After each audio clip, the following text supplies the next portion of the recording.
731부대와 마루타. 광복 76주년이라고 하여 풍악을 울리면서 보내기에는 어딘가 찝찝하였다.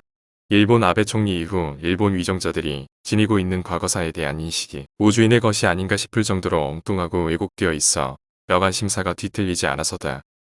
생각 같아서는 지금 당장 북한에 대해서는 핵실험 현장에 대고 대포 한 방을 쏘고 싶은 심정이고, 일본에 대해서는 그들이 저지른 악행을 낱낱이 파헤쳐 국제사회에 고발하고 싶을 뿐이다. 일본인을 보면 볼수록 도대체 일본인을 어떻게 이해해야 할까를 우리는 아직도 알지 못한다. 물론 혼내니 다데마에라는 말이 있어 겉다르고 속다른 사람들이라는 말을 들어 알고는 있지만, 전쟁 중에 있었던 집단 자살이나 가미카제와 같은 자살 특공대와 가이텐 같은 인간 어뢰가 어떻게 존재할 수 있었을까가 여간 궁금한 것이 아니다. 인간이 상상할 수 있는 한계 너머에 있는 존재 양식이기 때문이다. 광복 76주년이 허어롭게만 생각되는 이유다. 광복 76년은 우리의 민족 시인 윤동주의 사망 7주기이기도 하다. 시인 윤동주는 1945년 2월 16일 새벽 3시 36분 일본 후쿠오카 형무소에서 마지막 절명시 한 편 남기지 못한 채 외마디 절규와 함께 생을 마감하였다. 그때 그의 나이만 27세 1개월. 일본 도지사 대학 영문과 학생으로 재학 중 치안유지법 위반으로 경찰에 끌려간 뒤 아무런 이유도 없이 시체가 되어 형무소 문 밖으로 나와야 했다. 알려져 있기는 일제가 비밀리에 실행했던 생체 실험의 대상이 되어 죽었다고 한다. 이 얘기야말로 나치가 유대인을 학살한 것보다도 더 악랄하고 처참함의 극치임에도 불구하고 사람들은 이 사실을 아예 모르거나 입에 올리기를 꺼려한다. 어느 날 국회에서 어떤 국회의원이 국무총리에게 물었다. 이명박 정권 때다. 총리는 731부대를 아느냐고 말이다. 이때 그 총리는 항일 독립군 부대냐고 되묻는 해프닝도 있었다. 역사 전공이 아니더라도 한국인이라면 누구나 731부대가 무엇인가 하는 것쯤은 알고 있어야 했다. 그런 데에서 광복절을 찾는 의미가 있는 것이 아닌가 싶다. 731부대는 일본이 생체 실험을 하기 위해 만든 부대의 이름이다. 일제 때에는 쉬쉬하고 지냈던 생체 실험의 진상이 밝혀진 것은 종전이 된 지 한참 후인 1949년 하바로브스크에서 열린 극동 군사재판에서였다. 그 실험에 종사했던 일본인들의 증언에 의해서였다. 그러나 그 진상이 세상에 알려지기 전에 이미 대단히 흥미로운 사건 하나가 터졌다. 그것은 1948년 1월에 일본 제국은행에서 발생한 집단 독살 강도 사건이었다. 이 사건은 이렇게 전개되었다.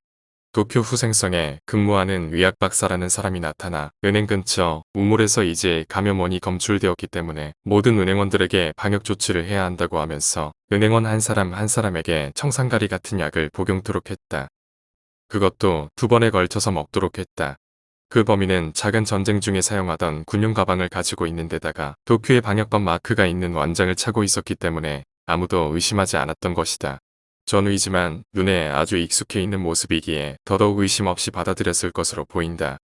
그렇게 해서 은행원이 모두 쓰러진 후에 그 범인은 현금과 수표를 챙겨 유유히 사라졌다. 나라는 발칵 뒤집혔다. 사람들은 집단적으로 죽고 범인은 사라지고 독약의 정체는 알 수 없는 것이었다. 그러나 전문가들은 몇 가지의 특징을 발견했다. 독약을 2번에 나누어서 준 점이다. 원래 청산가리라면 누구나 단 한 번에 죽는다. 그러나 16명이나 되는 많은 은행원을 다 죽인 뒤에야 이를 성취하려면 죽는데 걸리는 시간을 늦춰야만 했다. 그러나 그런 청산가리란 이 세상에 없다. 범인이 사용한 독극물이 일반 사회 의료기관에서 사용하는 것이 아니라 옛날 일본군의 일부 연구소에서 사용하던 특수 화학물질이라는 것을 알아챈 것이다. 그리고 이런 독극물을 아주 자유롭게 다룰 줄 아는 사람이라면 특수부대 근무 경험이 있는 군인 출신이 아니고는 불가능하다는 사실을 통해 결론을 내렸다. 이 사건의 주범은 틀림없이 생체 실험으로 유명한 제731부대의 대원 출신이라고 말이다. 일본군은 전쟁을 일으키고 나서 세균전을 감행할 목적으로 각종 의학적 연구 자료를 수집하려는 계획을 세웠다. 그것이 바로 인간 생체 실험이었다. 누구도 생각해낼 수 없는 극악무도한 발상이었다. 그들은 아무도 모르게 비밀 특수부대를 만들었다. 가장 대표적인 부대가 하얼빈에 있는 제731부대였던 것이다. 그러나 이 부대는 처음부터 731부대는 아니었다. 일본이 1932년에 만주국을 세우면서 하얼빈을 관동군이 관할하게 되자 그 이듬해에 관동군 방역급수본부를 그곳에 두었다. 이때부터 통칭 이시의 부대라고 알려지게 되면서 변신의 변신을 거듭하다가 1941년 태평양 전쟁이 시작되면서부터 막대한 투자와 함께 만주 제731부대가 생겨난 것이다. 이 부대에서는 격리연구, 양리연구, 동상연구와 같은 연구팀을 만들고 생체 실험을 하기 시작했다. 통상적으로는 식물이나 동물을 실험 원료로 사용했지만 이제는 아니었다. 살아있는 인간을 실험 재료로 사용한 것이다. 그리고 이 사람들을 통나무층 마루타라고 불렀다. 생체를 생체로 보지 않고 아무 거리낌 없이 통나무로 인식하면서 실험하자는 뜻도 되고 생체를 일컬으는 암호이기도 했다. 그 통나무는 어디서 구하는가? 주로 항일운동을 하던 각국의 애국운동가들을 잡아 마루타로 삼았던 것이다. 731부대를 관장했던 일본 관동군에서는 주로 러시아인, 중국인, 몽골인, 포로들과 조선의 항일애국 지사들이 주 대상이었다. 세균전을 위해서는 이에 대한 예방과 치료를 동시에 연구하지 않으면 안 된다. 세균의 대량 생산은 물론 치료용 백신도 만들 줄 알아야 했다. 그러기에 쥐와 벼룩도 사육하였다. 동상연구는 군인들의 동상으로 인해 전력 소모가 많았다는 경험에서 시작된 것이면 말할 것도 없다. 종군 위안부 문제도요.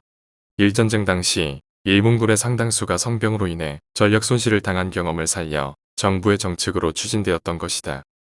인류의 양심으로는 도저히 발상조차 할 수 없는 야만적인 실험이 버젓이 실시되었던 현장은 지금도 없어지지 않고 고스란히 보존되고 있다.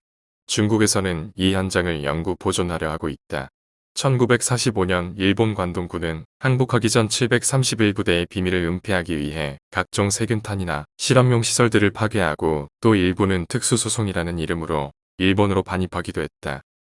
이러한 사실이 밝혀진 것도 종전 후 하바로브스크에서 열린 극동 군사재판에서였던 것은 물론이다. 패전이 임박하자 부대장 이시로는 400여 명에 달하는 피실험 대상자들을 독가스로 살해하였다. 훗날 문제가 될 것으로 여겨지는 서류나 극비자료들은 스스로 챙겨 일본으로 사라졌다. 그러나 그는 동경 전범 재판에 회부되지도 않았다. 미 점령군과의 암묵적 거래가 있지 않았나 하는 얘기만 들릴 뿐이다. 그런데 문제는 우리다. 우리는 까마득하게 이런 내용을 알지 못하고 있다. 알려고도 하지 않고 있다. 일제 36년간 우리가 일본으로부터 어떻게 얼마나 착취를 당하고 또 인권 유린을 당했는지에 대한 백서 하나 제대로 갖추지 못하고 있으니 말이다. 스스로 일본 관동군 731부대 조선인 희생자 진상규명위원회 회장임을 자임하고 나선 김창권 씨는 이렇게 말하고 있다. 일본은 매년 8월 15일 종전기념일만 되면 가해자로서의 흔적은 말끔히 지우고 피해자로서의 자취만 최대한 키운다. 역사적 가해자가 피해자로 둔갑하는 가면 무도회를 열고 있는 것이다라고 하면서 피를 토하듯 한국인 마루타로 알려진 숫자만도 254명이 넘을 것이라고 밝히고 있다. 윤동주 시인도 그 중에 한 사람이 아니었던가. 귀 아픈 얘기다. 지금부터라도 분야별로 나누어서 위안부, 731부대, 강제징용, 관동대지진, 여타 조선인 학살, 애국지사 처형 등에 대한 일제조사와 연구를 통해 영구적으로 보존할 분야별 백서를 만들어 놓아야 한다. 인류의 부끄러운 역사로 남도록 차곡차곡 정리해 두어야 한다. 정부가 할 일이라 본다. 친선은 친선이고 역사는 역사다. 과거를 제대로 정리하지 못한다면 미래는 어떻게 창조적으로 개척해 나갈 것인가.